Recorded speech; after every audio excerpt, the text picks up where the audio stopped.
Good morning and welcome to the first California Broadband Council meeting of 2023. I am Jared Johnson, the Chief Deputy Director of the Department of Technology and Interim Chair of the Broadband Council, acting on behalf of Director Bailey Crimmins. We have a full agenda today and we'll be hearing an update from the Office of Broadband and Digital Literacy, Broadband for All initiatives, updates on Federal Infrastructure Investment and Jobs Act, broadband programs planning related to digital equity and broadband, equity, access, and deployment programs. Mr. Prisabella, will you please review the meeting housekeeping items and proceed with roll call? Yes. Good morning. Attendees, we will have time at the end of the meeting for public comment. Presenters, please cue Ann to advance slides. And committee members, please use the raise your hand feature when you wish to speak. The chair will call on you to ensure your comments are heard. Now, committee members, roll call.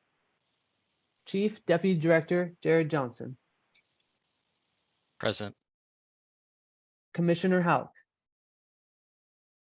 Here.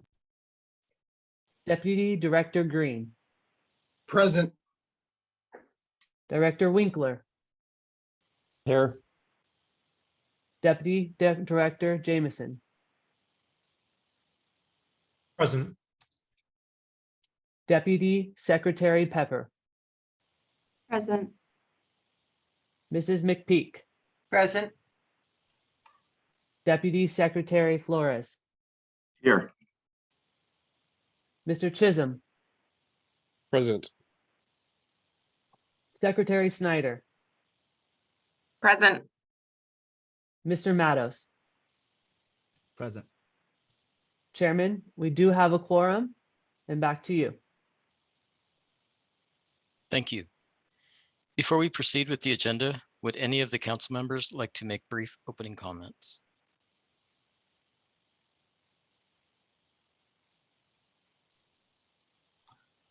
Okay, I don't see any hand raised. So for our first order of business, let's proceed to the Office of Broadband and Digital Literacy Executive Report. Deputy Director of Broadband and Digital Literacy, Scott Adams. Thank you, Chief Deputy Director Johnson, and good morning, Broadband Council members and members of the public. It's a pleasure to be with you today in the first quarter meeting. I am happy to give a short Office of Broadband and Digital Literacy Executive Report. Next slide, please. I think as we have done in the last couple of years, we wanted to start out the executive report with kind of a recap of the evolution of Broadband for All, beginning with the work of the Broadband Council, which has really been in place since 2010. As we all know, that the pandemic and the the governor's response with the broadband executive order in 2020 really shaped and informed our work in a new way, which led to the development of the Broadband Action Plan in 2020 that had a number of key actions that were designated to state agencies that would support and lead to Broadband for All.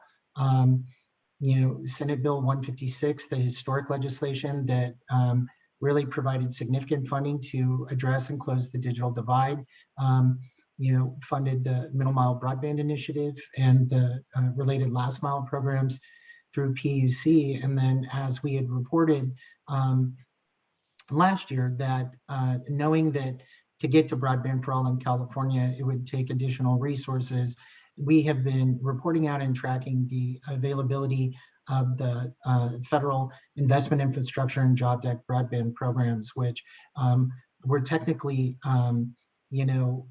formulated in 2021, but the state had really begun going after and leveraging those programs in 2022.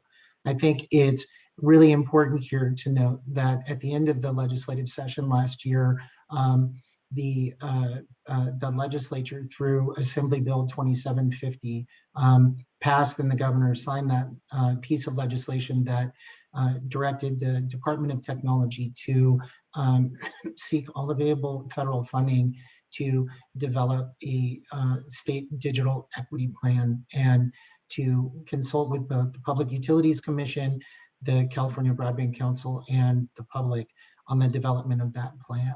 And you can see that we have Assembly Bill 2750 on this chart. We have, and we'll report out later, that we have received a planning grant from the National Telecommunications and Administration Information to support that effort, and we'll provide more updates later. Can we go to the next slide, please? Wanted to really walk through quickly some of the work that has occurred since our last meeting at the in October of last year. The Broadband Office has continued to do our monthly action plan working sessions with the various designated entities or responsible owners of the 24 action plan items listed in the Broadband for All action plan. We have conducted the annual action plan review and revision process, and we'll report out in the next segment more on that. Have done extensive partner and stakeholder engagement. A couple highlights we wanted to share is that after the last Broadband Council meeting, the Department of Technology and PUC and other state partners did host the Broadband for All Summit and Digital Equity and Beat kickoff on October 24th. The CDT and the Middle Mile Broadband Initiative team, Caltrans and Golden State Net, have worked with the Office of Tribal Affairs and others to host 3 tribal engagement sessions on the Middle Mile to really foster and enhance understanding of the Middle Mile Broadband Initiative and how that will support tribal connectivity here in California with our tribal nation partners. And separately, we have done a number of permitting roundtables, in partnership with the Governor's Office of Business and Economic Development, and we'll continue that series throughout this year. We have also done a number of meetings and consultations with individual partners and tribal nations as part of, our effort to align local, regional, and other efforts with the state's Broadband for All program and various initiatives. As it relates to the federal IIJ broadband programs, wanted to just point out that the Department of Technology and the Broadband Office are coordinating on a weekly basis with the Public Utilities Commission on the joint planning associated with the State Digital Equity and the Broadband Equity Access and Deployment 5-year action plan. Separately and related, and something important to all of us, the FCC is updating their broadband maps. We partnered with the Public Utilities Commission in December to host a California Stakeholder Mapping Challenge Process webinar to issue a call to action for local entities to challenge the current data that was provided in the FCC map. And then you will hear more about a coordinated effort between the Department of Technology, the PUC, and CETF to apply for federal funding through the Federal Communications Commission's Affordable Connectivity Outreach Grant Program to support broadband adoption here in the state. Next slide. Oh, I'm sorry, that concludes my presentation, and I'm back to you, Chief Deputy Director Johnson, if there are any questions.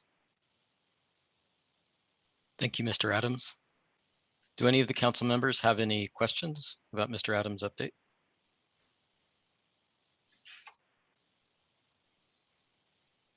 Seeing none. So next on the agenda, we have the Broadband for All updates, which has 4 subsections listed on this slide. We'll start with Broadband for All action plan updates from Mr. Adams. Thank you, Chief Deputy Director Johnson. And I wanted to note out to both the members of the council and the public here that we very intentionally lumped together the presentations, the updates on the action plan, the Middle Mile Broadband Initiative, the Last Mile initiatives that CPUC is administering, and the broadband adoption efforts to really, indicate and stress that these are complementary and interdependent programs that are all designed to work towards the goals of broadband for all. Next slide, please. So my presentation is just really going to walk through the, where we're at with the broadband action plan and the action plan items. The first, item we'd like to point out is that the Broadband for All action plan calls for revising broadband action items at least annually. At last October's meeting, the Broadband Council members voted to authorize Broadband Office staff to review and revise the action plan items. The Broadband Office staff has worked with action item leads to review and revise action plan items where needed. There were 3 action items that were revised. We will share more about those. It was action item number 2, number 7, and number 16. Next slide.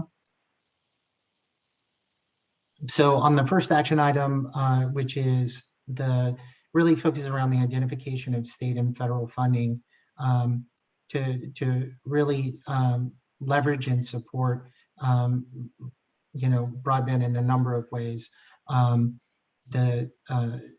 A small revision here, GoBiz is the lead on this, was to update the key parties to include the governor's senior advisor on social innovation.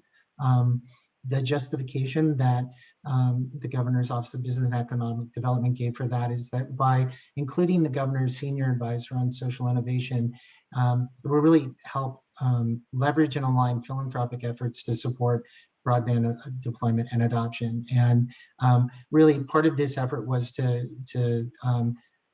develop the information that has formulated the broadband funding tool on the Broadband for All portal. And part of the effort moving forward would be to integrate philanthropic opportunities into that. Next slide. So the next revision that there was on action item number 7 to identify state property for broadband deployment. And really that is something that the Department of General Services has been leading on in consultation with the Department of Technology and Caltrans. Significant work has been made on that. The revision is to update the lead parties to include the Department of Technology. And the justification for that is to formalize the Department of Technology's current efforts with the Department of General Services, and to acknowledge the role that CDT will play in the implementation of Senate Bill 717, which includes really, a lot of the directive and this, among other things, in that bill. Next slide. The last revision that there is on action item 16, which focuses on promoting and tracking affordable service programs. The current language is here, and it references partnering with service providers to promote and track the progress of affordable internet services and devices throughout the state. There are slight revisions to the opening language there that are highlighted. We are adding state agencies to that, and specifically calling out the Affordable Connectivity Program as a focus here. And the justification for that change is that, in early 2022, the Broadband Council had, set forth a commitment to promote the Affordable Connectivity Program and laid out very specific goals on that. And we wanted to make sure that the language here appropriately addresses both our shared commitment to promoting the Affordable Connectivity Plan, and that multiple state agencies are now involved in this effort. Next slide. So quickly, we wanted to give you an update on the status of the action items themselves. And I know there's a lot of information on the page. I think that what's clear is the column on the far left is the action item number itself. The second column is the description and the kind of focus and intent of the action item. You'll see the middle column is the lead. The status is, in the column second to the right. And then the column on the far right indicates, where we think we need to go next on this. And so I think the good news to report is on 9 of the 13 short-term action items that, after reviewing the status that has been reported out to the council and that we've discussed with the action item owners, that within the last 2 years that all of the items highlighted in green are at a state of completeness.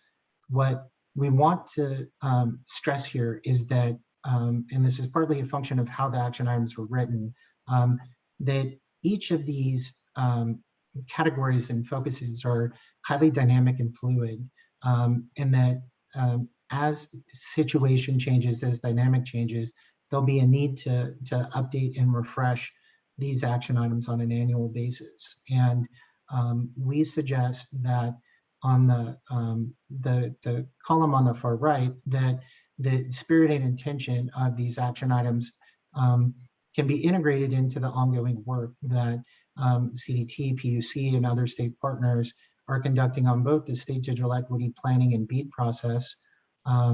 You'll see under items 4 and 5, Caltrans has fairly well completed the developing the state dig once policy and the improvement of encroachment and right-of-way management. Both of those we recommend we just monitor on a regular basis. One thing we wanted to call out is on action item number 6, which is to explore and enhance ways to enhance permitting processes at all levels. Significant work was done this year to both develop programmatic approaches for permitting with state resource agencies and through the Middle Mile Broadband Initiative, and Caltrans provide resources to the resource agencies to handle those permittings. On the local side, there was a collaborative effort to develop a local broadband deployment and permitting playbook with a number of broadband council members and other partners.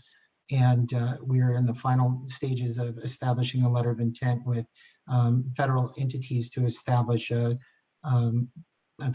an escalation process and framework for addressing broadband permitting. So we have indicated that is complete, but also want to acknowledge that as part of the middle mile process, as part of the implementation of Senate Bill 717 and some of the further work that is required as part of the BEAD planning process, that this will be updated on an annual basis. For the remaining items, I think, we're looking for opportunities to integrate the spirit and intention of all of these into the digital equity and BEAD plan to both maximize engagement and, leverage multi-agency coordination. Can we go to the next slide, please?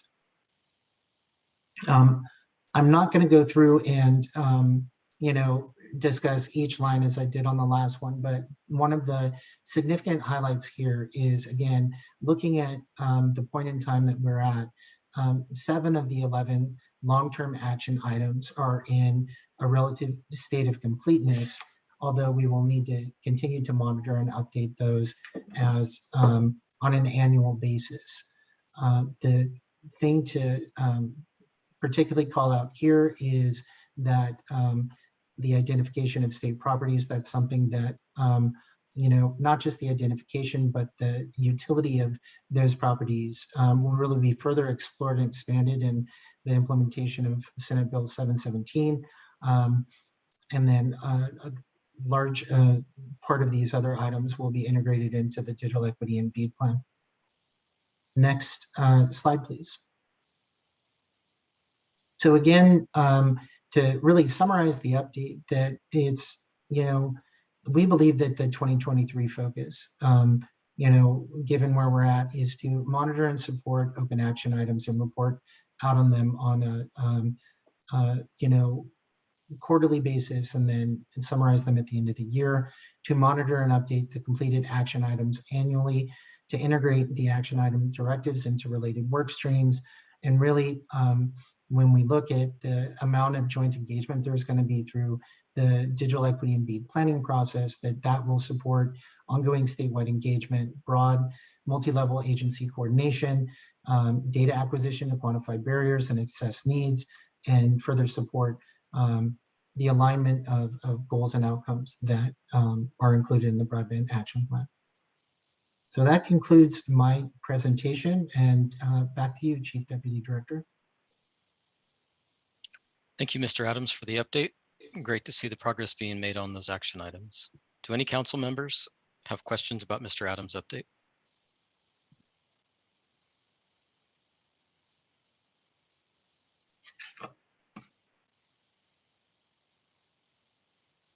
Okay, I'm not seeing any hands raised. So next we will move on to the Middle Mile Broadband Initiative update with Mr. Monroe. All right, good morning all. Mark Monroe, Deputy Director for the Middle Mile Broadband Initiative. I think we mostly know each other by now. We can cut to the next slide here. Just to review, important using all the state's, existing infrastructure to be able to, look for a solution. The administration allocated the $3.8 billion, primarily federal funds, to CDT to develop this 10,000 mile network, middle mile network, to connect the unserved and underserved communities throughout the state. This is the map, the 10,000 mile map that CDT came out with last May, presented to Caltrans based on what the analysis done by the Public Utilities Commission as well as Golden State Net. If we can jump to the next slide here, this is something anybody who's following the Middle Mile Advisory Committee. This is a kind of a broad timeline that's trying to make sure we all understand the various pieces that were and timeframes that we're under here relative to the federal funds. You can see Caltrans is currently in that pre-construction phase for as we get any segments of the 10,000 miles ready. Caltrans is doing that pre-construction permitting design phase, getting ready to go to construction.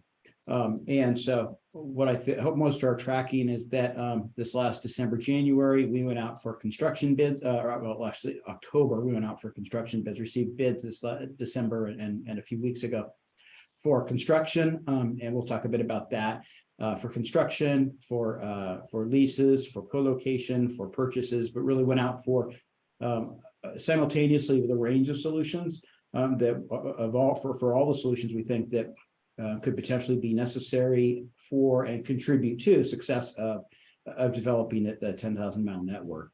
And so you can kind of see the first quarter here of 2023, we're going through what we call a network optimization process, where we take all this information and then develop and revise the architecture of the 10,000 miles to make sure that our funding goes as far as possible and that we're able to address the needs that we were targeting with the MMPI project.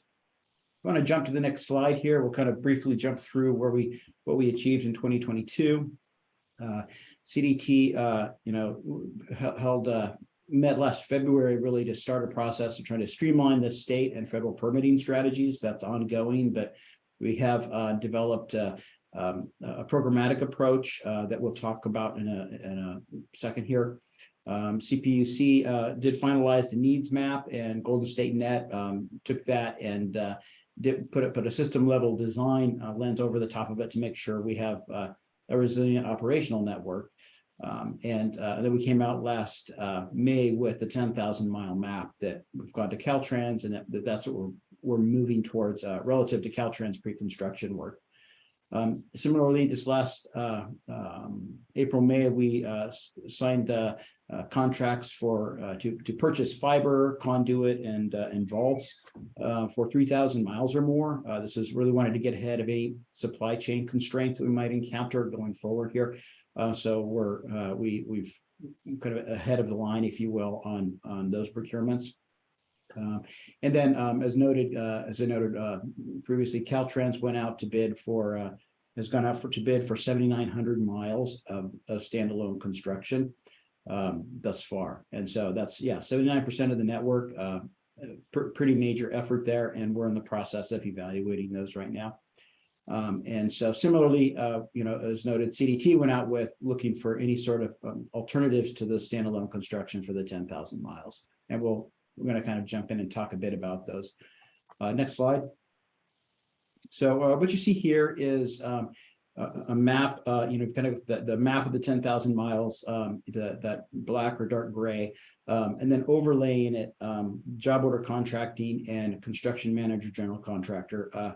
approaches. These are two alternative contracting methods which are going to work well for this project given the tight time frame.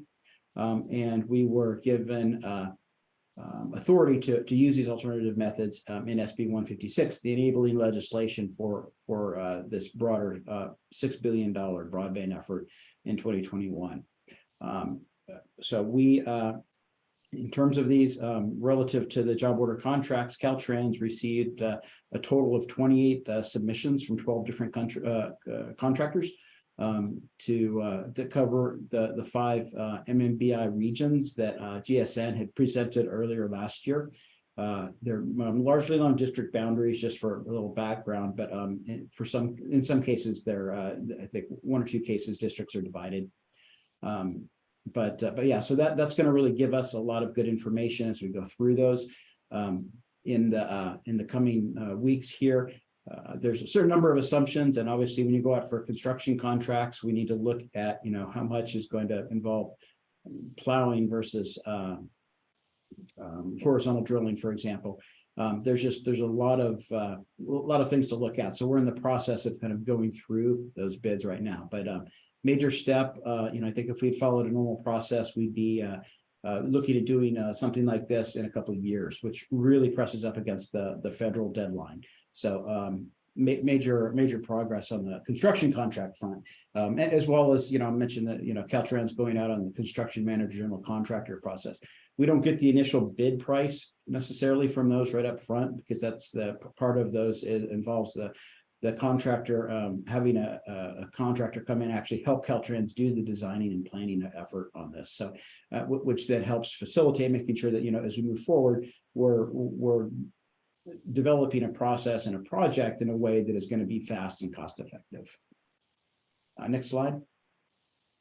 So the other major effort that I referenced was we call it RFI Squared. It's a request for innovative ideas. It's a less common but a kind of a really forward-thinking approach to looking for solutions. And so we went out to industry and said, hey, you know, we have a 10,000-mile need here. What alternatives are available for leases, for purchases, for, you know, for any of the components, right? If somebody has conduit that we can use, that we can buy, that we can lease, that's something that we want to be able to consider. Because again, $3.8 billion is a lot, but it is not enough to build for us to do standalone builds for all 10,000 miles, or it's not anticipated to be. So we're, you know, have to look for a range of solutions here.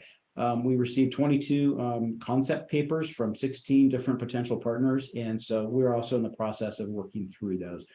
Just a little background on RFI Squared. When you go through a normal RFP or RFO with a state, you would have more of a defined range of here's exactly what we're looking for, and then the partner would come back, you know, saying here's how we would meet that, and here's the cost.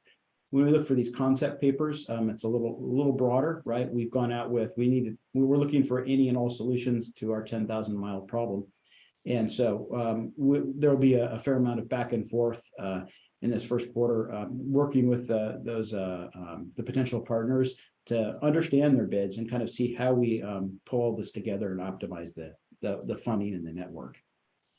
Next slide.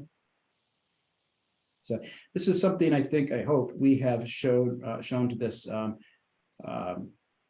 this group before. Really, it's kind of an explanation when we look at where Caltrans kind of, if they follow their normal process, which lends itself well to the hundreds of transportation projects they're doing every year. You know, they would look at you know, upwards of 30 months on average to do the permitting. And so obviously we don't have that much time given the federal timeframes. We have the CEQA streamlining that was provided, you know, helps us reduce that down to kind of a 17-month base. And then we've kind of taken 2 steps in working with Caltrans and the permitting agencies. This is an ongoing effort, but what we have done a couple of things. We've signed IAAs with 4 of the entities to fund positions. This is an increase in work, no doubt, an increase in work with a very short time frame. So in the past, when Caltrans has had kind of one-off work like this for transportation, they would fund positions at the permitting agencies to make sure that through a combination of state staff and contracting staff, they were able to keep up with the kind of the spikes in work. And that's a solution we've explored and are making use of here. 2 of the interagency agreements to fund these positions have already been signed, and 2 we expect to be signed by the end of January. And then the other kind of thing I want to point to is really this broader programmatic approach. Kind of as a point of comparison, Caltrans normally does what we would call, compared to this, smaller projects. They do, projects of maybe a mile, maybe 5, in some cases 20, but certainly nothing close to 10,000.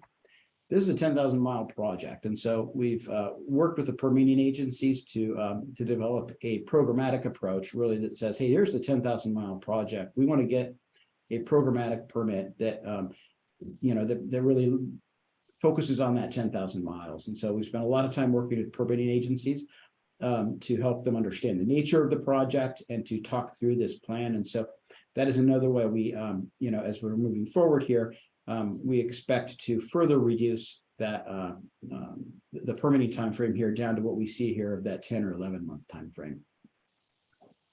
Next slide. And so just kind of looking forward here, obviously we have a range of both construction and alternative delivery methods for this project. And so what we're going to be doing here in the coming weeks and months and trying to complete by as early as the end of February, but definitely first quarter of this year, is to really optimize that 10,000 mile network and see how we can make the funding go as far as possible. And get the best infrastructure and service to all Californians, reaching out to those unserved and underserved communities. And with that, that can end my presentation, and I'll see if there's any questions. Thank you, Mr. Monroe. Council members, if you have questions, please raise your hand. And I see that Ms. McPeak, you have your hand up. I do, and thank you, Chief Deputy Director Johnson and Mr. Chair. Mark, when I saw the content of this presentation and then listening to you again, I just want to commend the approach that you are taking on innovation.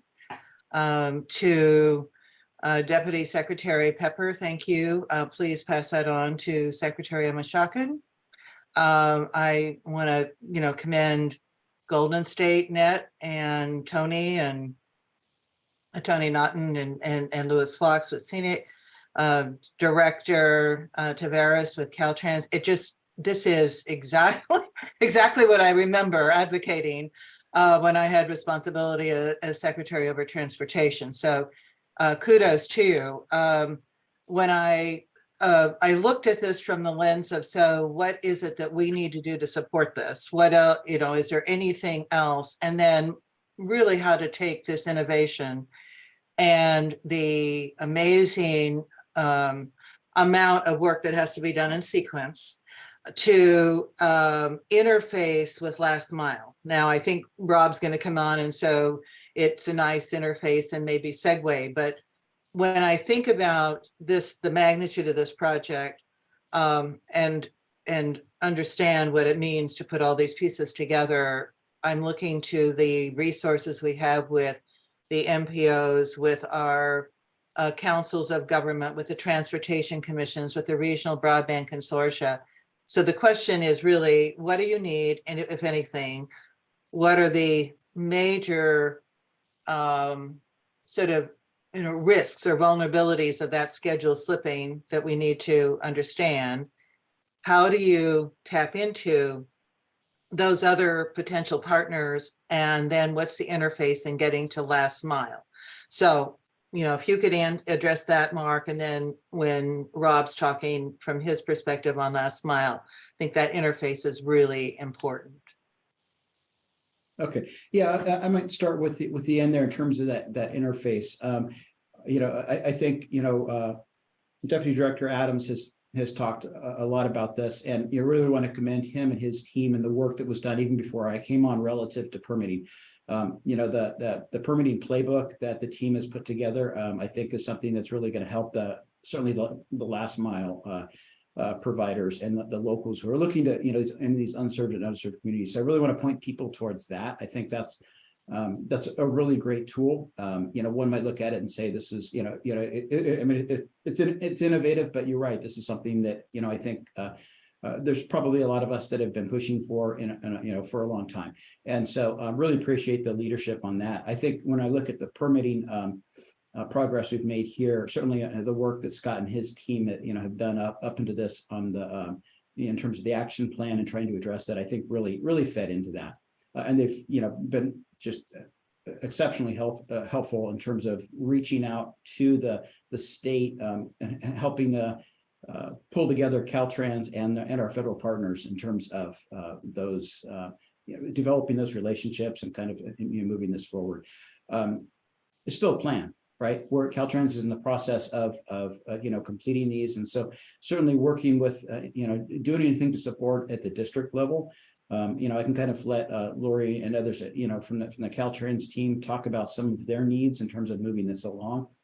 Broadly, as we look at the programmatic permitting approach, I think one of the things that one of the key aspects of that is really that it's less down to the district level. One of the ways I've tried to describe it to people is when we look at this project, in my mind, this is a 10,000 mile project.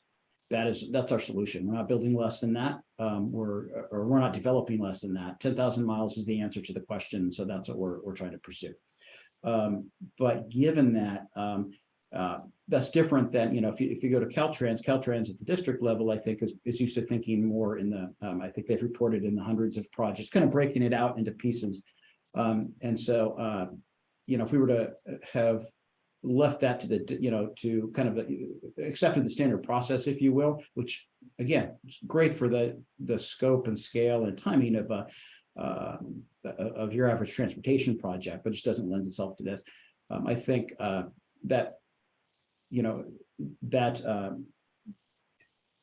leadership at the headquarters level, if you will, or department wide, really moving forward with those permitting approaches.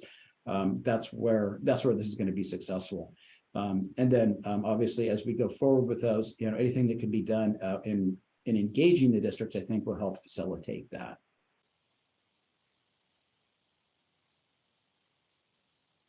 I totally agree.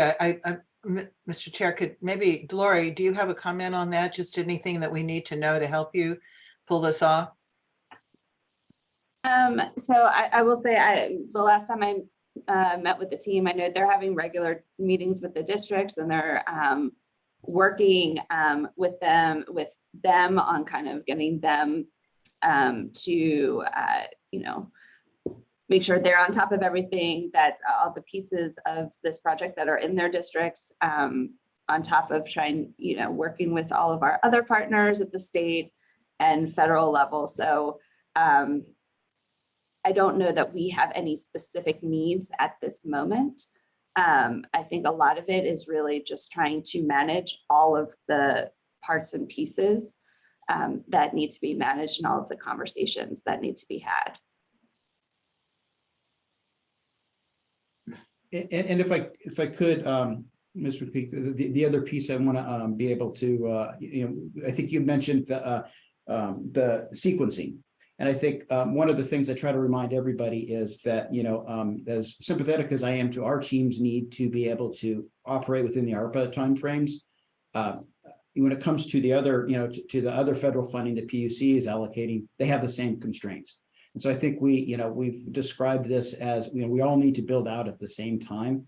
One of the real important reasons we pushed for and partnered well with PUC in terms of developing that 10,000 mile map is so that they have kind of a tree on which to base, in terms of thinking through funding of the last mile project. So I think that's really where that, we have to do a lot of things at the same time, but knowing where that 10,000 mile network, where the last mile providers can connect, I think provides really key information for being able to allow, for those last mile projects. And I'm sure Mr. Osborne has more on that, but that's the other thing I want to always point out to everyone is that we are all sprinting towards the same time frame, and all of us are going to have to sprint the whole way to meet that time frame.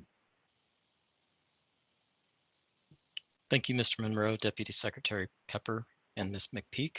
There is more in-depth conversation on these topics that occurs at the MMAC meeting as well. So I encourage you to attend those and see the notes that are posted. Are there any other members with questions on this topic?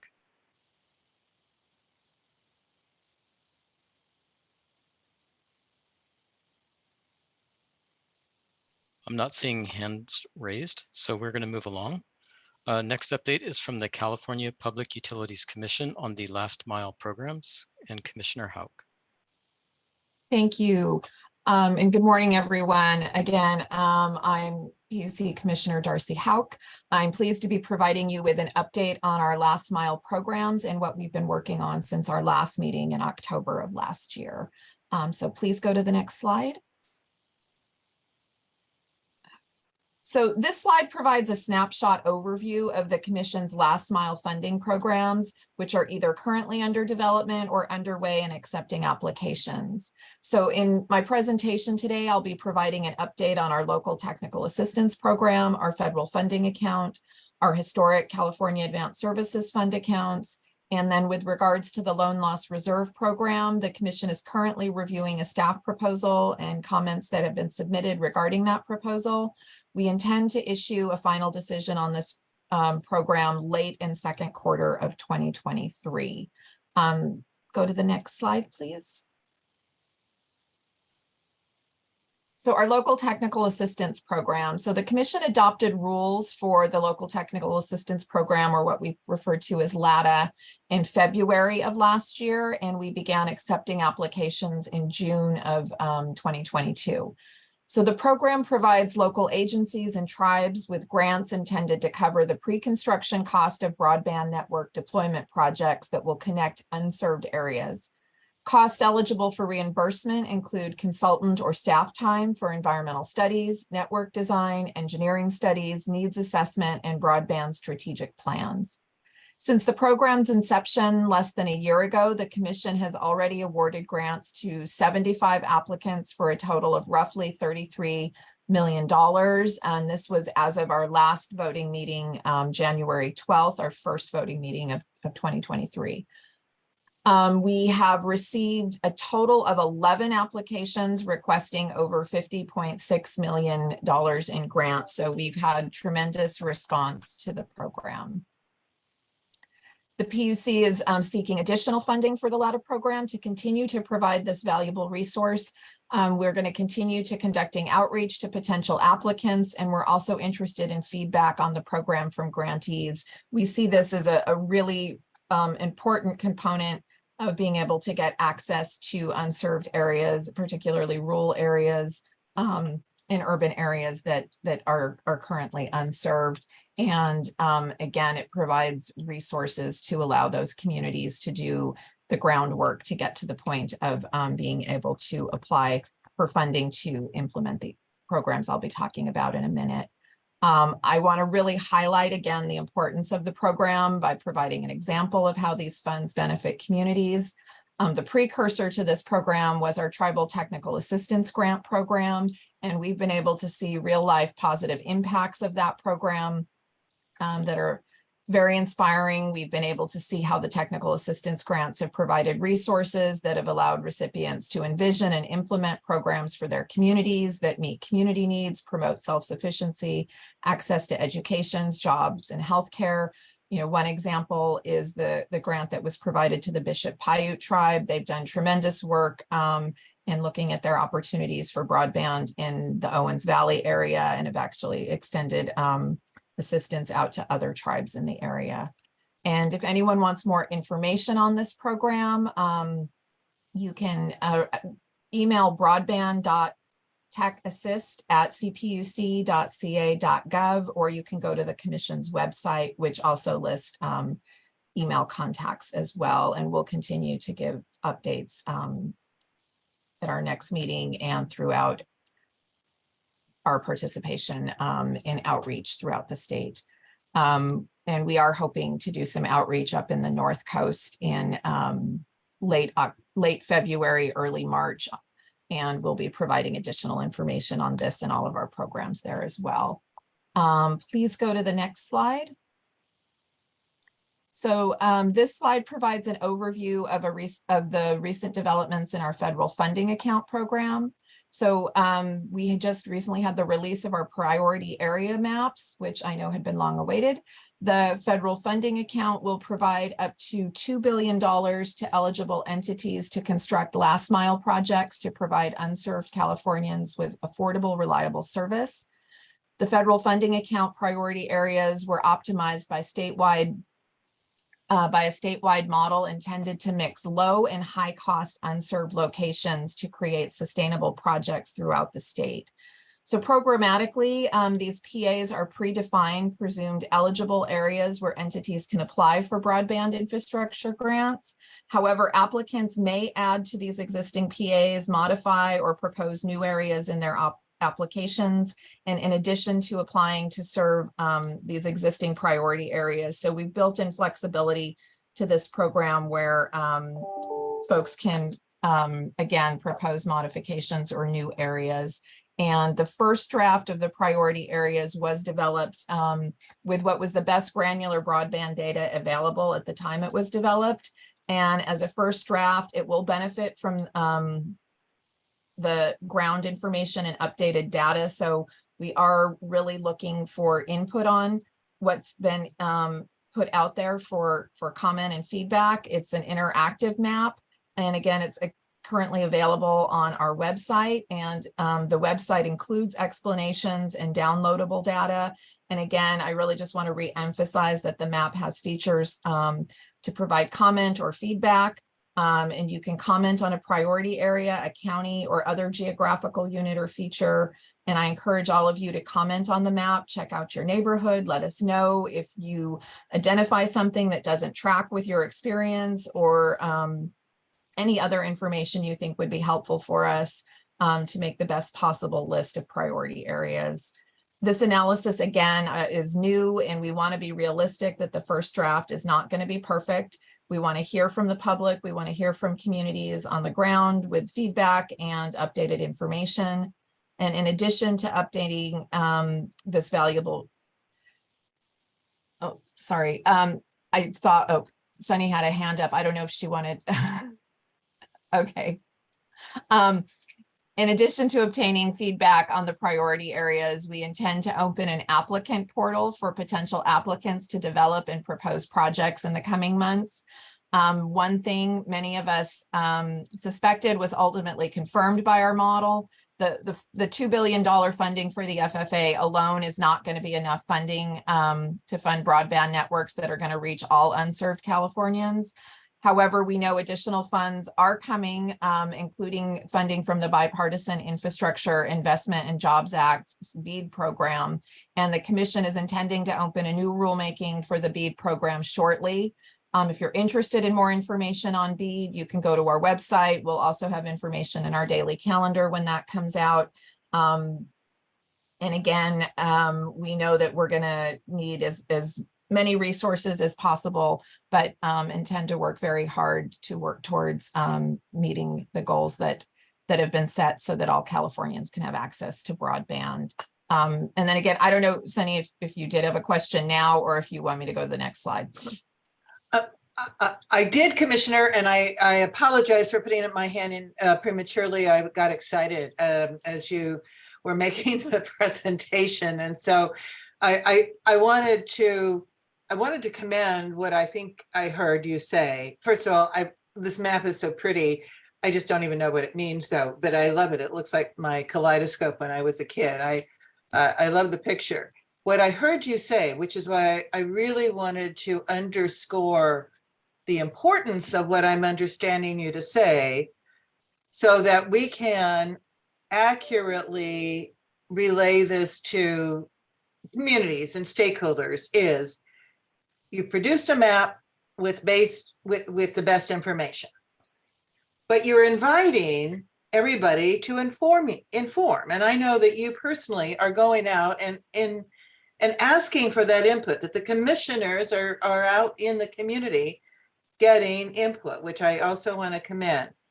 So if I'm hearing that right, which is what I am telling communities, okay, if you have a higher priority or you have a question, please identify that, quantify it, and get it to the commission. So this is supposed to be an iterative engagement, back and forth process collectively. So that's number one, that's my understanding, but I want you to comment on it, I want to invite that. Secondly, what information will you want a community or a region to be able to provide you to say, we have a higher priority area we want you to pay attention to? How should they do that? In what form? What kind of information? So as to the first part of your question, the answer is yes. We want that feedback. We want to know what communities are dealing with on the ground. We want them to comment and provide information to us about what their priorities are and what the areas are. The second part of your question, I think I want to bring Director Osborne in because I know our staff have been working closely with having to meet the program requirements as to how we can classify the various areas. And so I will defer to Jared if you want me to have Director Osborne respond to that now, or I've got just a couple more slides and I could finish those. Typically, we'd reserve comment for the conclusion of your update. So Commissioner Houck, if you'd like to proceed with your update, and then we can touch on this again during the comment section, I think that would be preferred. Okay, thank you. And we will definitely respond, Sunny, and thank you for those questions because we are here to get this information out to everyone. Next slide. So this slide, I will be talking about our California Advanced Services Fund program grants. And I'm going to provide an update on the recent awards made through the CASF accounts, as well as some information on upcoming anticipated commission actions. So each of these awards further the progress of our last mile initiatives. So the broadband adoption grants are awards to public entities and community-based organizations to provide digital literacy training and public broadband access through computer labs. In 2022, the commission awarded 74 projects for a total of $5.9 million. We recently closed another application cycle at the end of January, receiving 37 new applications requesting $7.6 million. Our broadband public housing account program, we're anticipating issuing a proposal on looking at how the definitions there may be expanded very, very soon, and we'll be looking for comments on that proposal so that we can get it finalized and out, and we'll provide additional updates on that program at our next meeting. The commission recently adopted a resolution awarding $10.3 million to 15 consortia applicants at our January 12th, 2023 voting meeting. This was the first voting meeting of this year. An eligible consortia may include, but are not limited to, representatives of organizations like local and regional government, public safety, elementary and secondary education, community-based organizations, agricultural business, or workforce development organizations. And these groups assist broadband applicants and prospective broadband applicants to complete grant applications and develop projects. And they do so much more in providing support to communities. And we are very appreciative of all the work that the consortia do. We currently have 13 pre-existing consortia that are going to continue this great work in their communities that they work with. And we're really pleased to have 2 new consortia that received awards to expand this important work. So with that, I'd like to wrap up my presentation, noting that the slides that are here that I think all of you have received copies of contain additional information through links. And again, you can always email broadband@cpuc.ca.gov with any questions, reach out to us and check out our website. And with that, I'll conclude my remarks and take any questions, and also want to make sure that Director Osborne could respond to Ms. McPeak's question about what kind of information we're looking for from communities regarding the priority areas. Thank you, Commissioner Houck, for your update. So at this time, are there any other council members that have questions for Commissioner Houck? If not, we will pivot back to Ms. McPeak's question. It was a two-part question, and I believe the second part of that question, if Ms. McPeak, you want to restate that, and then Director Osborne, you can respond. Thank you, Mr. Chair. Yes, so Director Osborne, it's what kind of information do you want local communities or the regions to provide to you where they say, hey, we have another priority or we have a higher priority? What do they need to do instead of just complain about a map? Yeah, thank you so much for your question, Sunny. So I think as the commissioner said, the priority areas are really a tool to estimate where networks will be self-sustaining if built. The methodology combines the low cost and high cost locations statewide. So we're looking at a $6 billion need and a $2 billion lens. So that's sort of where we're seeing this discrepancy between there are still unserved locations that are not falling into priority areas because of the model. So the feedback we really need to hear first, are there unserved locations that the community knows about that are not appearing on the map? Now keep in mind, as Commissioner Houck said, we are planning to update the map based on the data sets that we've been collecting. But when we developed this priority area map, we were using a previous vintage of data. So we will be updating the data. However, we do definitely want to hear from communities about unserved locations that they know are unserved that are not appearing on the map. Secondly, and this is maybe sort of a second level consideration, is the modeling assumptions themselves. So we have priority area parameters and iterative priority area selection criteria that I can send a link to. That's on the PC website as well, on the priority areas website. But that gets into how we do the modeling. And again, that ties back to this $2 billion lens where we're trying to look at how we would apply $2 billion for a $6 billion need. So I hope that answers your question.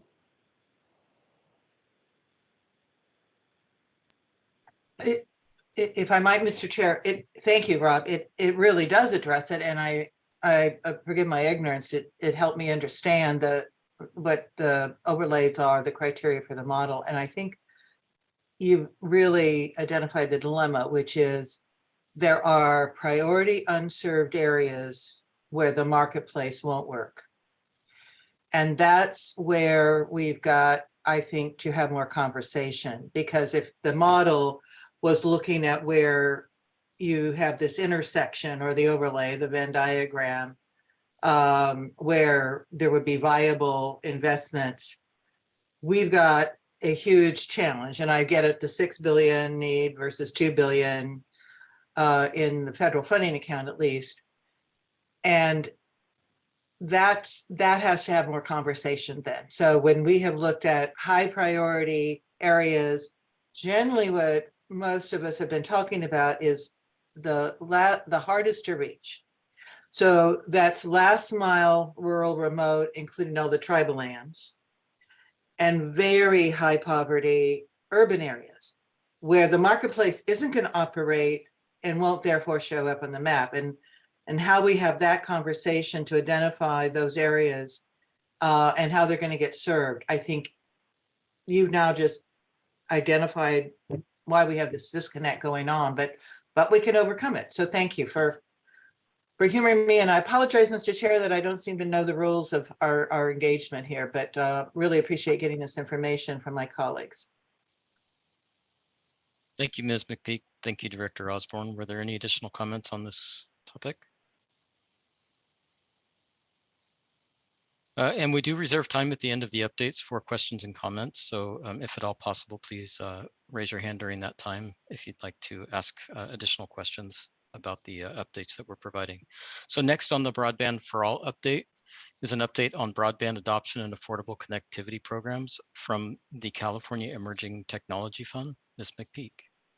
Thank you, Mr. Chair. And I want to actually associate myself with a comment that Mr. Monroe made earlier, which is to commend Deputy Director Adams and the Office of Broadband Adoption and Digital Literacy for really driving all this work. So going to the next slide, and as you heard Scott say, this all relates to item 16 in the Broadband for All Action Plan.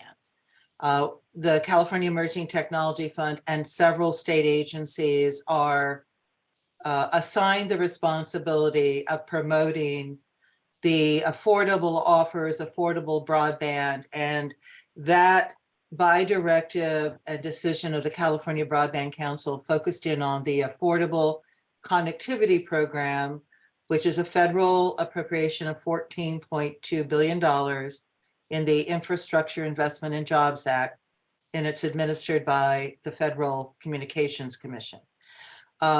A year ago, in March 2nd, the California Broadband Council set a goal of 90% enrollment by the end of 2024.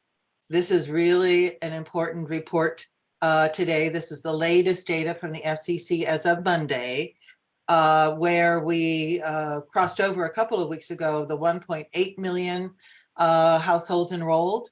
So we are now at 1.8, 141 plus thousand enrolled households out of 5,844,797 ACP eligible households in California, which is like 43% of all households are eligible. So this is 32%. We are now at 32% of our goal. What is really, I think, important to sort of just take stock of, I went back to look at where were we when the California Broadband Council, the state of California, took such a bold step of setting a goal. No other state has done that. We were at 21%. So in a year, a little less than a year, there's been an 11 percentage point increase.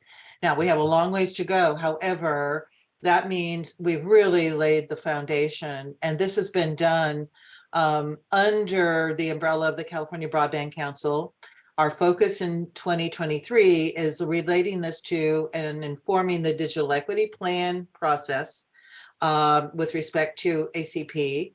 We are identifying the barriers and the solutions, and we have really, I think, identified how we all work together. I'm very grateful that this partnership with the state agencies, local governments, internet service providers, other community stakeholders has resulted in such activity in 2022. And we've done this under the umbrella of Get Connected California, mobilizing for ACP enrollment events. It requires very consistent, diligent, persistent outreach, engagement, and awareness. Fortunately, we are working on that. So going to the next slide, Anne, please, thank you. In 2022, under the umbrella of the California Broadband Council, with the California Department of Technology, the California Department of Education, and the state library, the state library, working principally together because of the populations to be reached. And now also with the California State Association of Counties, because they do the qualification of several of the eligibility categories that qualify someone to enroll in ACP. A lot was accomplished. Superintendent Thurman sent a letter to all districts and county offices of education. CSAC reached out to all 58 counties, conducted a couple of webinars. They're going to do more this year. The state librarian, Greg Lucas, wrote an op-ed. The state library has engaged their counterparts, including through their Digital Navigator program. All of the internet service providers actually supported events throughout the region, throughout the state, of which we did 49 statewide ACP enrollment events in person. And this was really driven by the Department of Education going to all of the households eligible for the school lunch program and realizing that you have to actually enroll in ACP online, but if you're not online, then it's a conundrum. And so it was really the Department of Education, Jerry Winkler, who is here, Greg Bello, who is participating on behalf of CDE in these, actually they were weekly meetings and now monthly, who said we need to have in-person enrollment. What is really interesting is to see who was reached in those in-person enrollments, which is exactly the population that we know to be the most digitally disadvantaged. 64% of those households who came to the event qualify through their Medi-Cal status. Very importantly, the California Department of Health Services is actually notifying all 8.5 million households who are on Medi-Cal about ACP when they're doing the annual outreach in writing to each of these households. And we're seeing the uptick from that effort. Calls in our call center really jumped in the last few weeks as the department's letters have gone out to Medi-Cal households. 19% of those who showed up have never been connected at home. Those who are today are paying an average of $67 a month, or were before they got enrolled in ACP and got the $30 subsidy. 76% earn less than $40,000 a year. 67% speak a language other than English at home. 55% consider themselves a computer beginner because they've not had the benefit of having a device online. And even more, 61% went training. And I think remarkably, 93% rated having internet connection and a computer as essential, either very, very important or very important. And that's pretty telling that those who are the most digitally disadvantaged see themselves as needing the internet as an essential service. Okay, to the next slide. Thank you, Anne.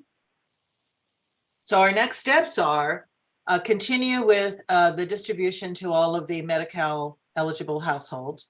And those then are referrals. As I said, if they need in-person assistance, they come through a call center and they're immediately connected to a community-based organization to do that in-person enrollment.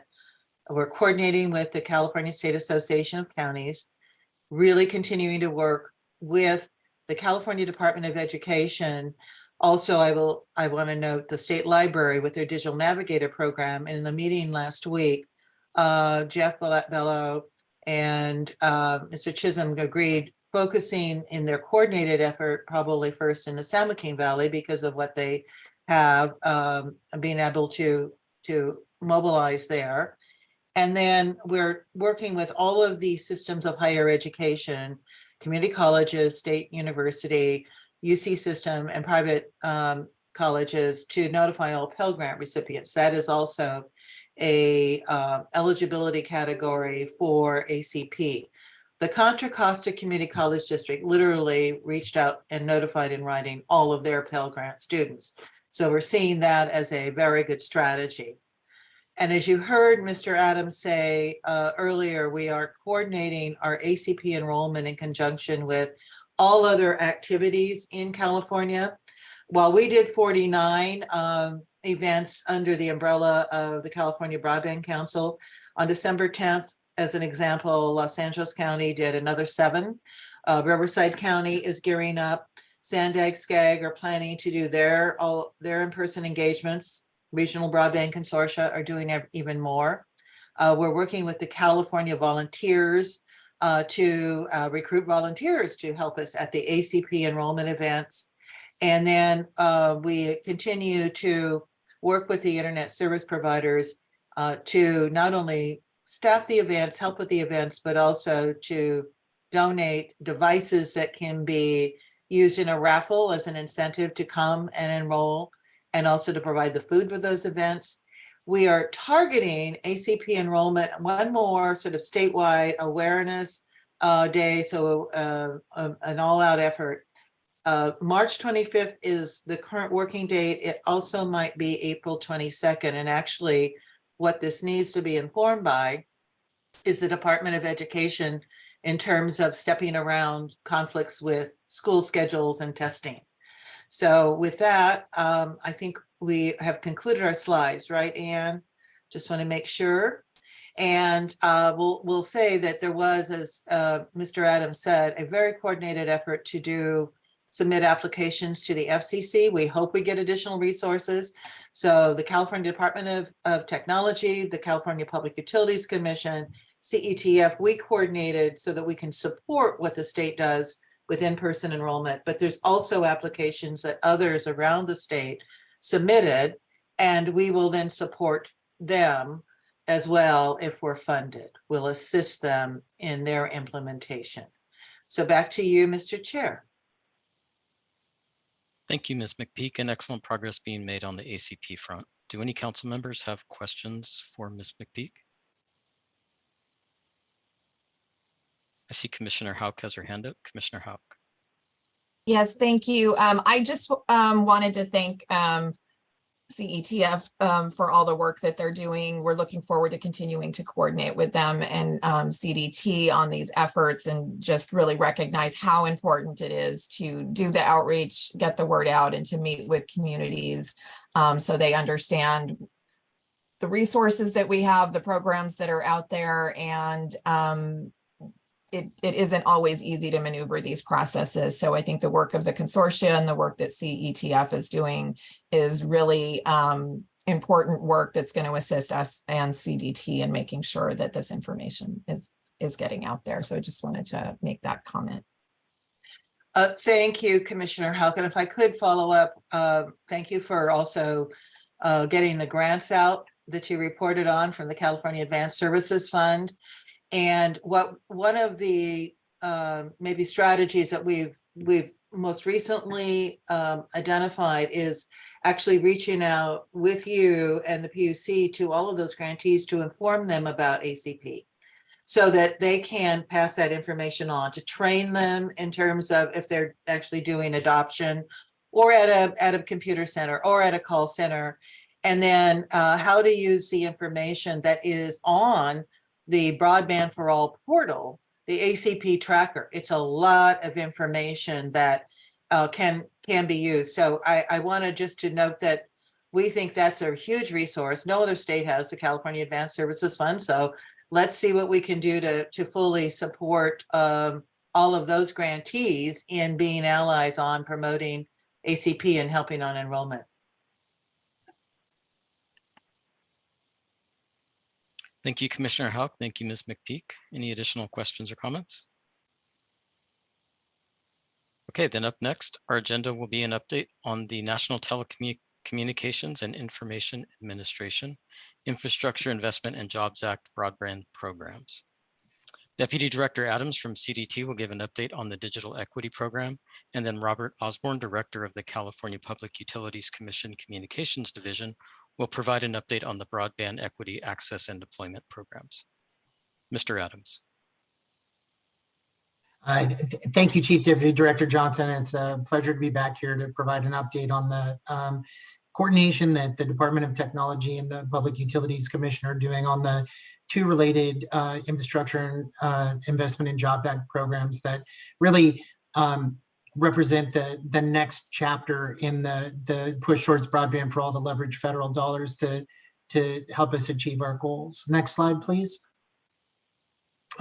Just wanted to surface, as we did at the outset with our the initial chart, the two programs we're going to focus on in this section, and we'll continue to update the Broadband Council on, are the PUC's and CDT's collective efforts to leverage dollars through the Broadband Equity Access and Deployment program, and the Digital Equity Planning Capacity Grants that are included in the Digital Equity Act. Next slide.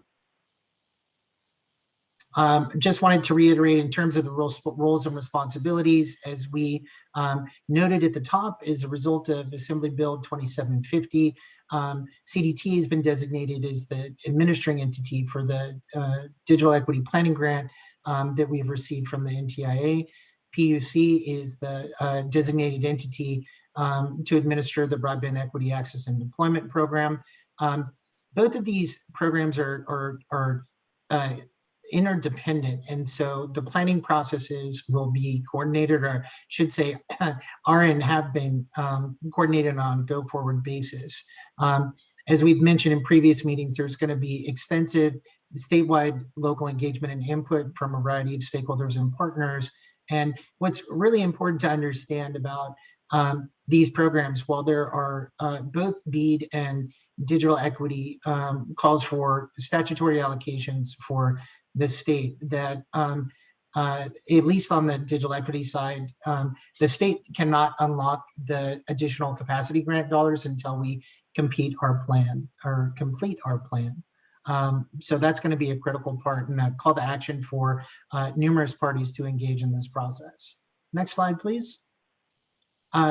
Wanted to make the council members aware that on the digital equity planning side, the way that we've looked at this and discussed with PUC is we're going to leverage the entire digital equity planning process to support both the digital equity plan and the BEAD 5-year action plan. And so we have established a statewide planning group that consists of Broadband Council member entities and has been expanded out to an additional 12 members that are state agencies that have a connection to the covered populations or specific subject matter expertise on the outcome areas that the plan will focus on. We are going to be conducting outcome area working groups to focus on those particular outcome areas.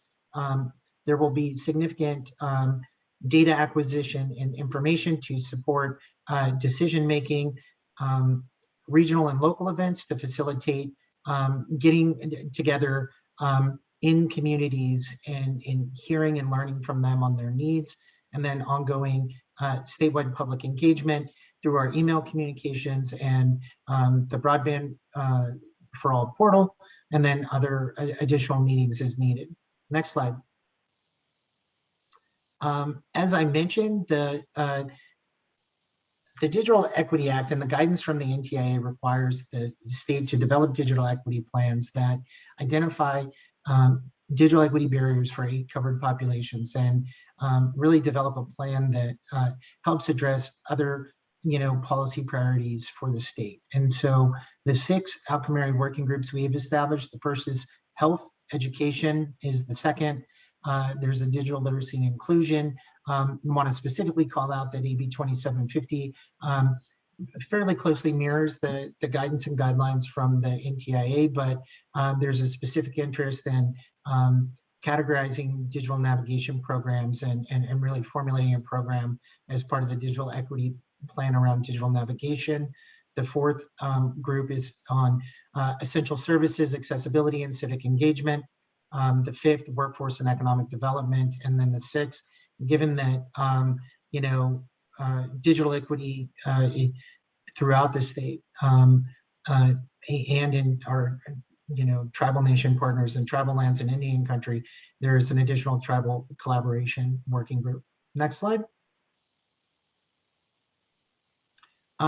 Real quick, I had mentioned there are going to be 2 ways through the digital equity process that we acquire information. The first is the statewide digital equity survey that will focus on residents and looking to get information and feedback from all 58 counties, looking to oversample the covered populations. And the statewide digital equity survey will be implemented through phone interviews. There will be an online version and a kind of a call to action to our broader coalition to promote that throughout the state, and then in person where necessary.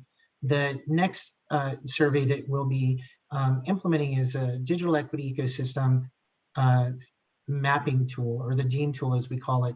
That's going to focus on really capturing information from organizations. And so the Digital Equity Act calls for states to develop an inventory of assets. And that's really what we're hoping to use this tool for, is at the multiple levels throughout the state, the local, regional, nonprofit, philanthropic organizations, capture what folks are already doing on digital equity, how they're, what funding streams and resources there are available that can help inform how we basically allocate digital capacity grants, which has to be called out in the digital equity plan.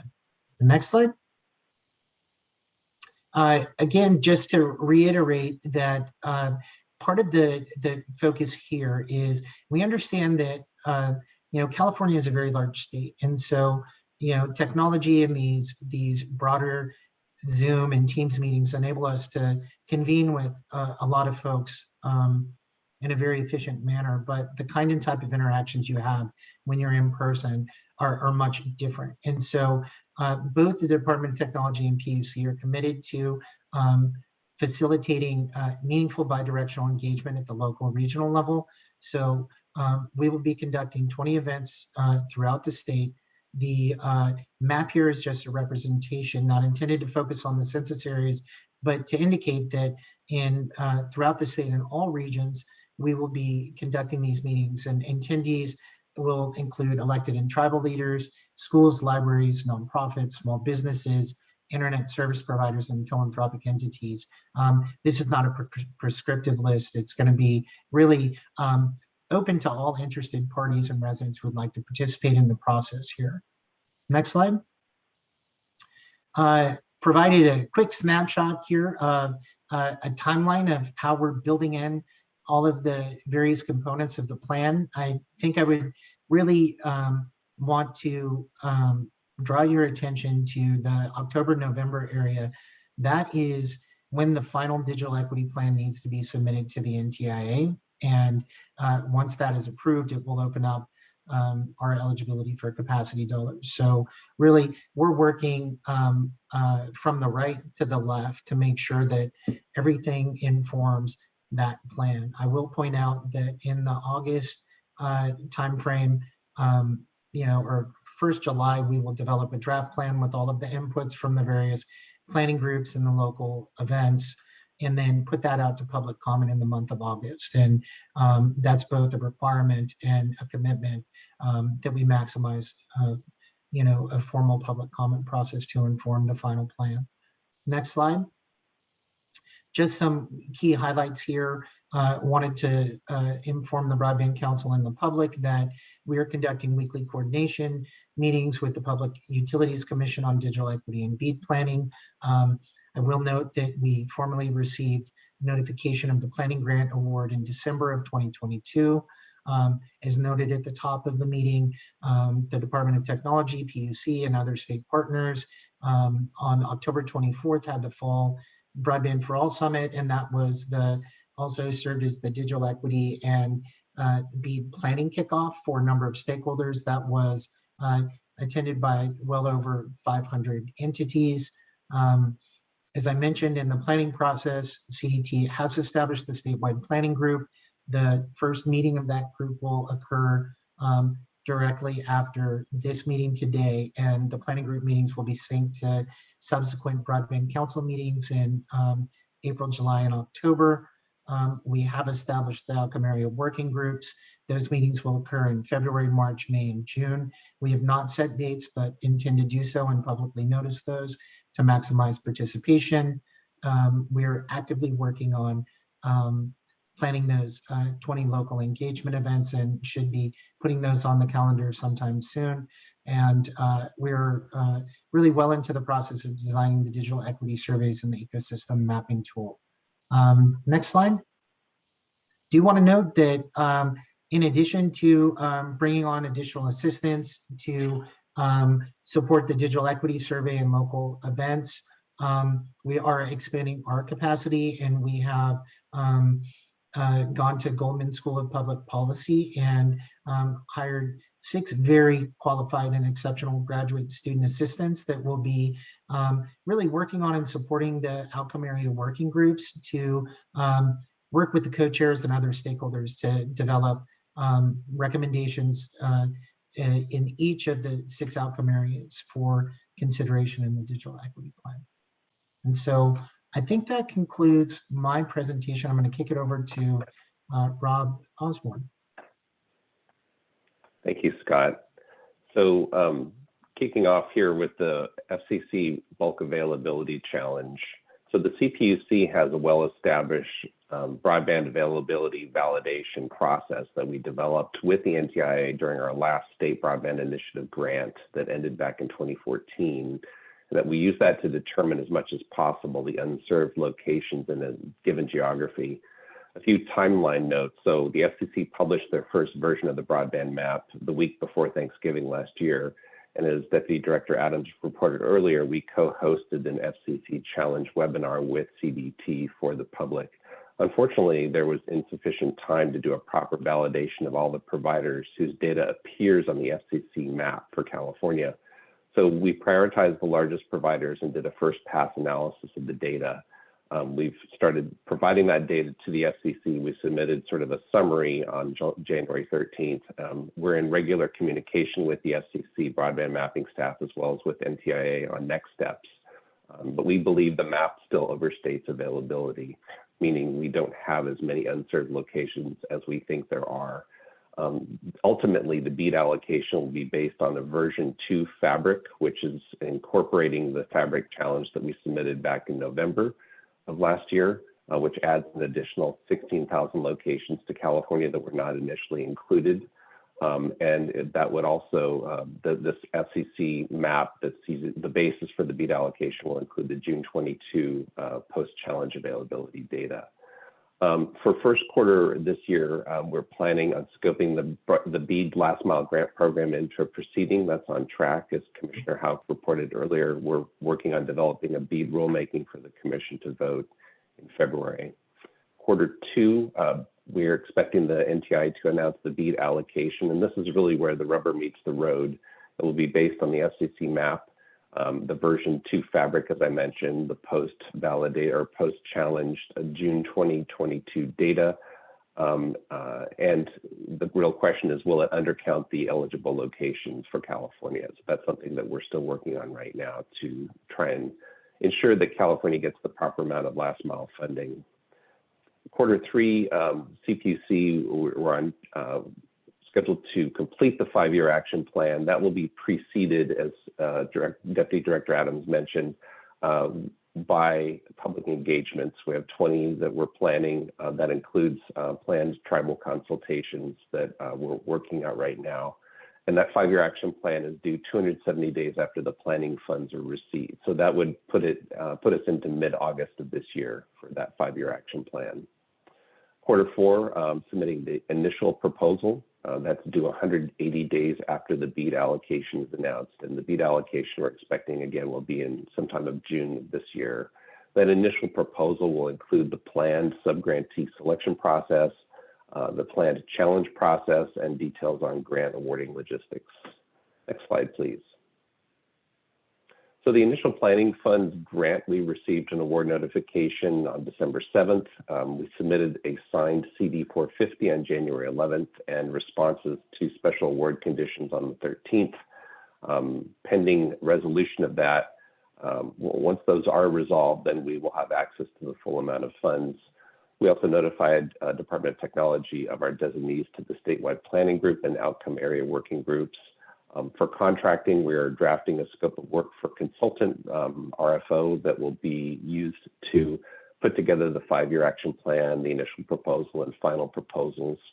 Staffing is also something we're working on now, given that the initial planning funds are becoming available.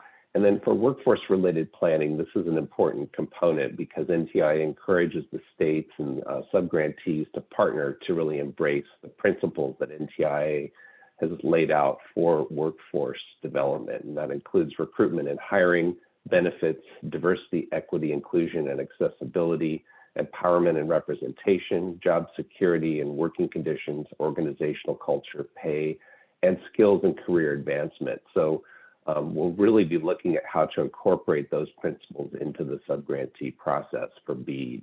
Next slide, please. So for outreach, as Deputy Director Adams mentioned already, we're working on planning the public engagements to solicit feedback on the 5-year action plan. And as I said earlier, that's due 270 days from the initial planning funds award. On the BEAD rulemaking, we've talked about that. That is on track. And I think that's it for me for the BEAD side. Thank you.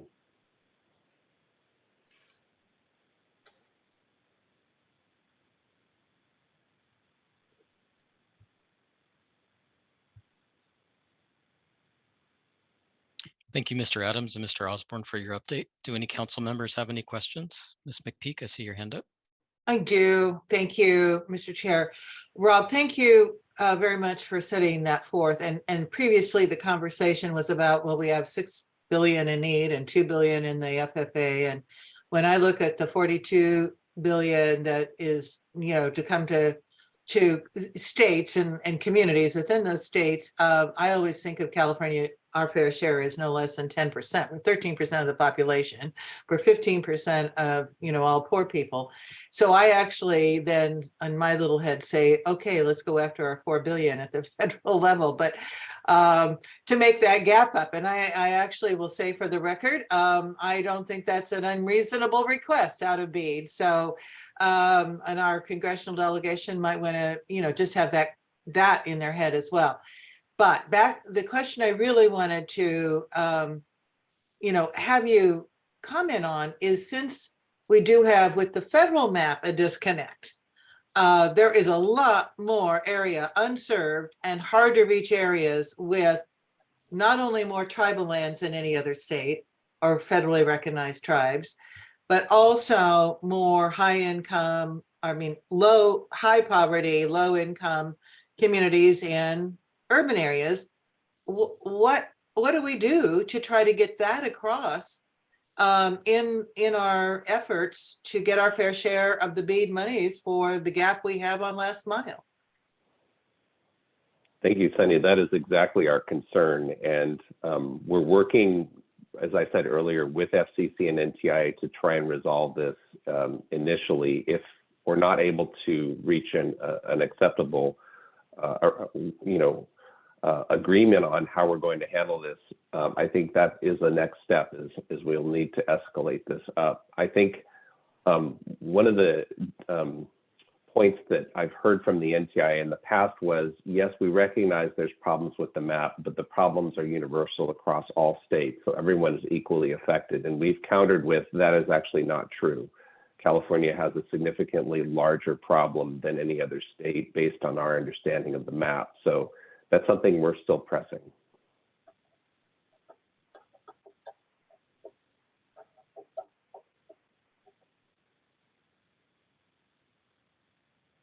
Thank you, Mr. Osborne.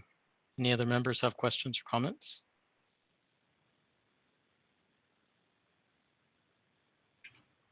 I'm not seeing any. So next we are moving on to public comment. Mr. Pizzabilla, will you please provide the public comment guidelines and begin the public comment? Yes. In order to allow everyone who wishes to comment to have the ability to do so, we respectfully request one person per entity and 2 minutes per speaker. Members of the public on Zoom can raise their hand via the raise your hand feature.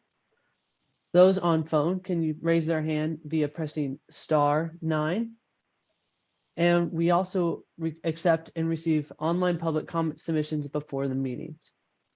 We will go in the following order: online public comment submissions, Zoom hands, phone hands.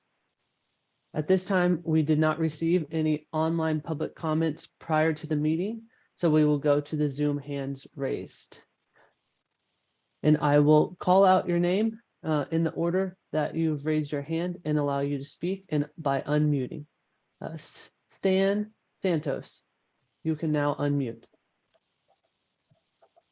Hi, good morning. I just want to say, on behalf of communication workers, really happy to see all of you moving with alacrity, new word I'm practicing. I think it fits. I'm really happy. We're standing by, and we're always at your disposal, I guess, with whatever we have. We are having some success in terms of trying to address the issue of trained, capacitated technicians, and also language that would protect them once they're in the field, both for safety and for also longevity, because there's a bit of churn in the present incumbent service providers. And we need to do something and give these young men and women, a job with the future. So we just wanted to let you know that we support your effort, and thank you very much for what you're doing. We are working also with some LADA grants locally here in Fresno County, and trying to support also the ACP with that, and with similar efforts. So, we'll be there. You can always call on us. Thank you very much. Thank you for your comment. We will now move on to Linda Thomas. You can now unmute. I'm glad to go after Stan. My name is Linda Thomas. I'm also from Fresno County. I sit on the technical advisory board for the Regional Broadband Consortium here. And I just want to thank Ms. McPeak for her question about the map for the CPUC has published about the priority areas. We noticed immediately that the west side of Fresno County is not listed as a priority area, where we know in the consortium that that is the case. And I just would love to be a part of that conversation about sustainability and the models and the selection criteria and the last mile infrastructure being built in remote high poverty areas, because it really is the broadband desert out there. And we just want to bring your attention to that. So thank you, Ms. McPeak, for doing that. Thank you for your comment. We'll now move on to Robert C. You can now unmute. Oh, okay. Thank you. First, I'd like to compliment you on an excellent meeting. And my comment will be short. It's just a reminder that the USDA Distance Learning Telemedicine Program will close on January 30th. It is another opportunity. I think it supports digital equity, provides grants for equipment for distance learning or telemedicine in rural areas. And also a heads up that we will have, I think it will come out in March. I can't say for certain. We'll have a funding opportunity announcement for this Community Connect broadband program, which is up to, I think they changed it to maybe $3 million in grants. It is intended for the truly unserved, very rural areas. It's a much smaller program, but it has, I think it has double the amount of funding this year just because of a quirk in the schedule. So I remind you of that opportunity to tie into the existing programs. And I'll just end with, it is extremely important to have accurate maps to be able to apply for not only the USDA programs, but to coordinate all of the pieces. And there are various means to get there, which you could have a whole separate discussion on. So that's my comment.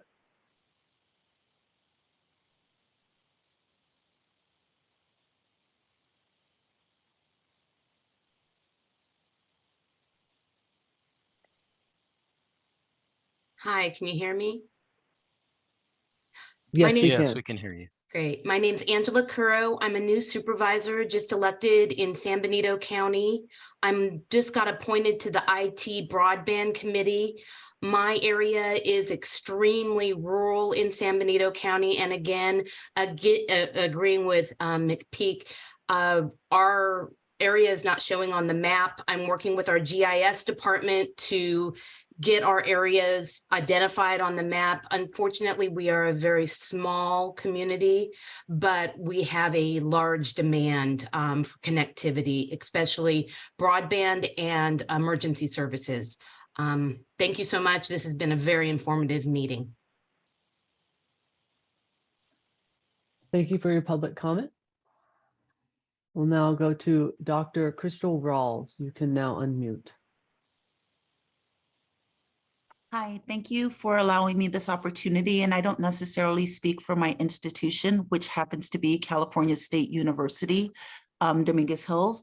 I am a recipient of the CMC grant, the Connecting Minorities Community NTIA grant. And one thing that I would like to ask you all to consider is that as these institutions that are working with uniquely underserved populations, we are very stretched thin with our labor. And so some of the requirements at the federal level, if we can't easily access the funds because of rules that are not university friendly in the state of California, that is exceptionally hard on us to implement our partnerships with ACP and with our community partners.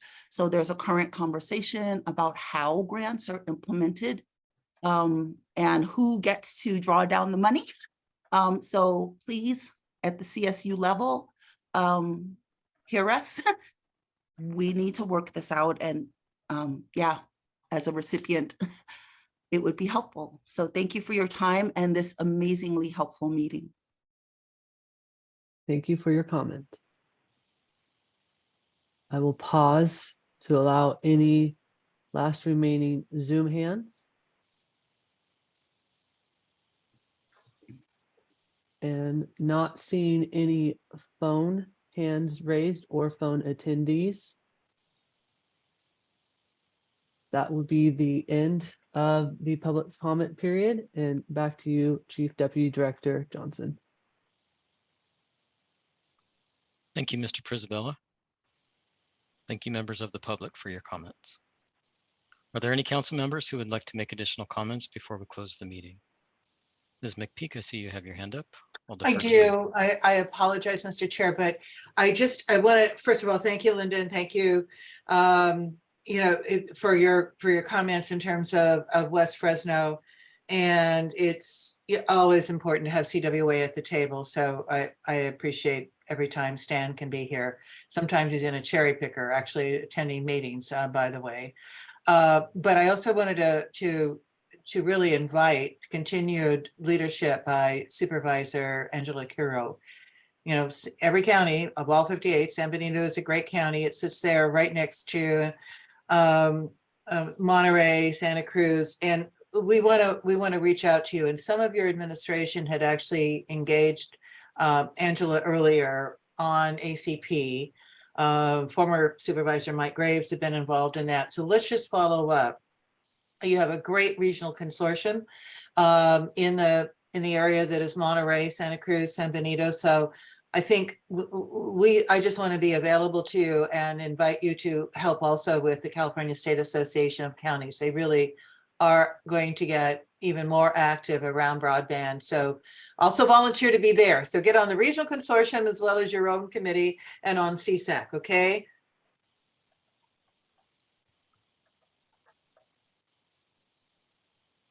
Thank you, Ms. McPeak. Mr. Flores, you have your hand up. You're on mute, sir.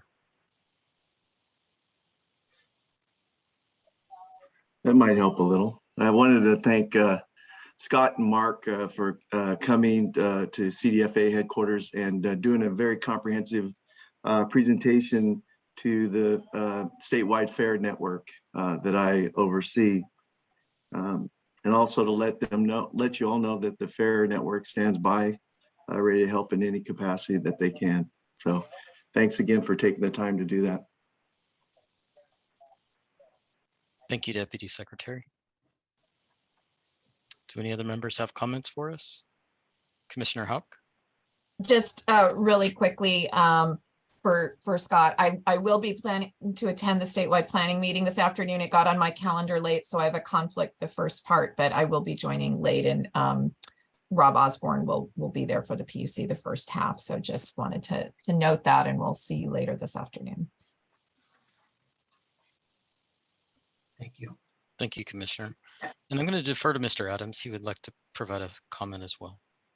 Yeah, and thank you so much, Chief Deputy Director Johnson. I think what we want to do is, from a staff perspective, is as we close, we have given a substantial amount of information on the kind of multiple efforts and multiple initiatives going on, both as part of Broadband for All and to support Broadband for All, whether it's the federal grant programs or the state programs or the related and complementary local and regional programs.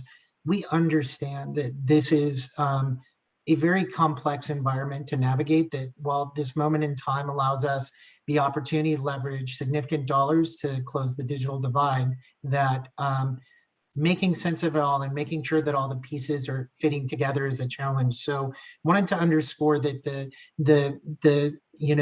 staff from the member entities here are committed to working together to synchronize our engagements with folks and to provide as much technical assistance and capacity building support as we can throughout the process. And so as part of that, wanted to continue, to extend a call to action and an invitation to all partners and stakeholders who are working in this space, that we are eager to align and partner with you.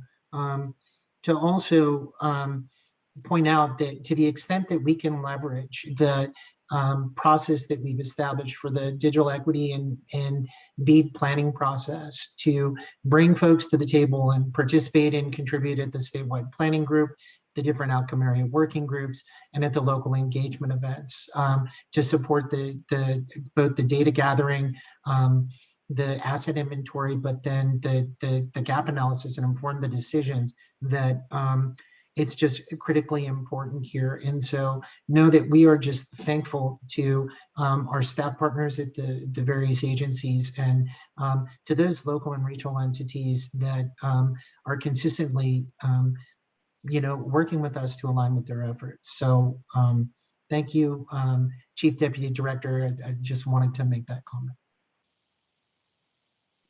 Thank you, Mr. Adams. Any members wishing to make a comment?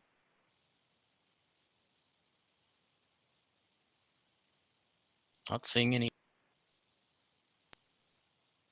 want to thank the council members, presenters, and public attendees for their contributions today. I also want to express my gratitude for those working so diligently to move things forward. A lot of progress from 2022 was spotlighted today, and there are many great things coming in 2023. Exciting to hear from our workforce members who want with boots on the ground that want to participate, and also our local leaders that want to be engaged. Your work is valued and you will make great contributions to advancing broadband for all. Our next meeting is scheduled for April 26, 2023, 9:30 a.m. to 11:30 a.m. We look forward to seeing everyone then. With that, we will conclude the January 25th, 2023 California Broadband Council meeting. Thank you all.